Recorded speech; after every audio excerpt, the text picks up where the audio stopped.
Hello everyone, today we talk about how to fix the app of Bybit.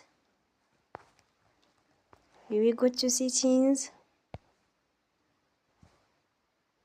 then we click on apps. After that we search the app Bybit and we click. Then we will on Forcestop. After that we go to storage, then we click on clear cache. In the end you will turn off your Wi-Fi and you will turn again.